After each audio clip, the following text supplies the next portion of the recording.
Hey, Mei Mei, why the long face? You see our cousins over there? They look like they're having so much fun.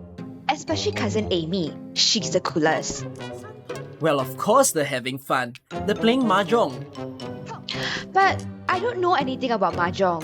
Taka, do you know about Mahjong? I do. Are you as good as cousin Amy? You know, I'm really a Mahjong expert myself. I can teach you a few things about it. 来，让我们学习。Do you know that Mahjong is a really old game? Like really old. It was originally developed during the 19th century in China, but it has remained so popular that it is still being played 200 years later. 真的啊 Mahjong is 200 years old.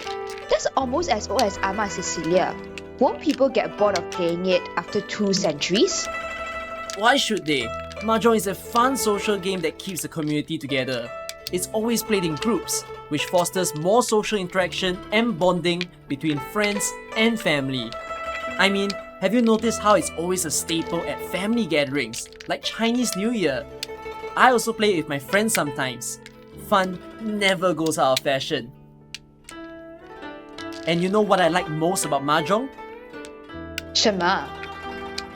It teaches sportsmanship, also known as pai pin. It's good to know how to win and lose gracefully. In life, you need to accept that you can't win them all. You should probably play it more then. I've heard the things you shout when you lose at video games, and you're not very graceful. I didn't know you can hear me from your room. I'll try to keep my voice down next time. The thing is, I always thought it was a bit of a 老人家 game though. Like, only old uncles and aunties play it. I don't know why cousin Amy is playing it.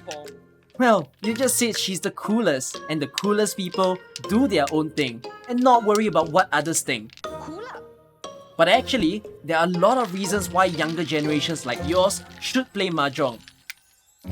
Younger generations? Taka, you're only 6 years older than me, okay?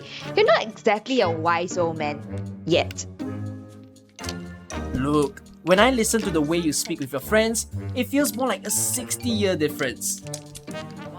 Anyways, as I was saying, Mahjong has a lot of benefits for people like you and me. The nature of the game helps us to develop cognitive abilities like problem solving. This isn't a game where you just roll dice and hope for double sixes all the time. You've got to do some serious thinking and planning if you want to win. Look at the way all the players are so focused on the game. That's because they need to keep track of the tiles being discarded by the other players so they can guess what is left on the table and who is holding which tiles. By doing all these, we develop essential skills like focus and memory retention and problem solving. Do you know what else those skills are useful for? Wait, I know this. School? Exactly. It will help you to focus on your textbooks and remember all the formulas and facts that you need to know.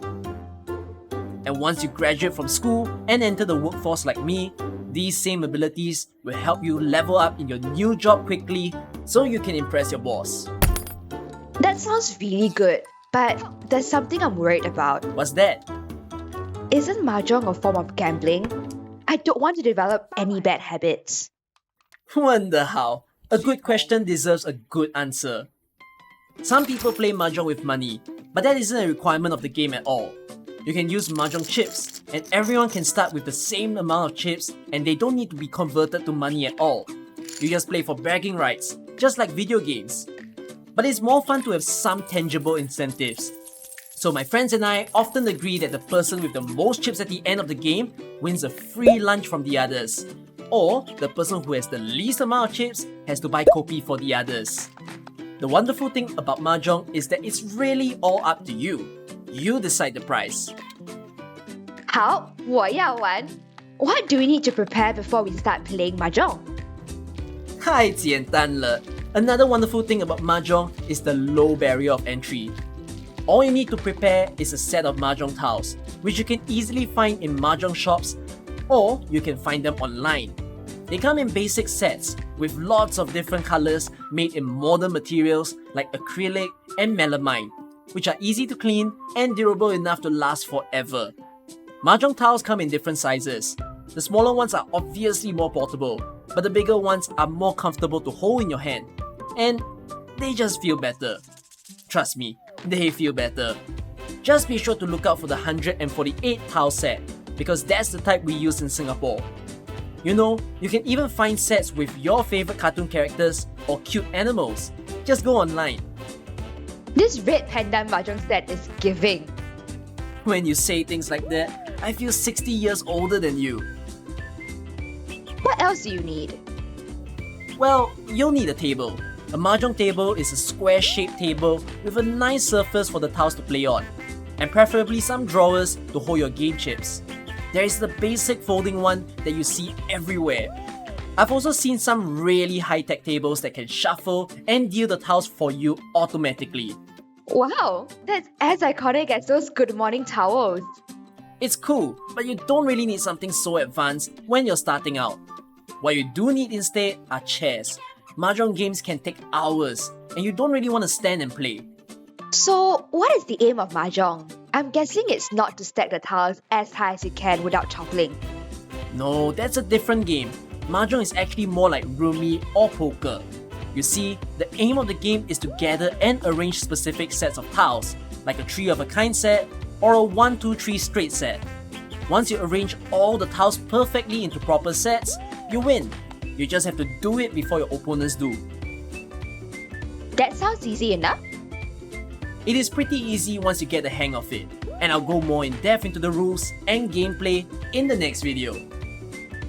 Powder. And in the meantime, I'm gonna shop for a mahjong set, preferably one with red pandas.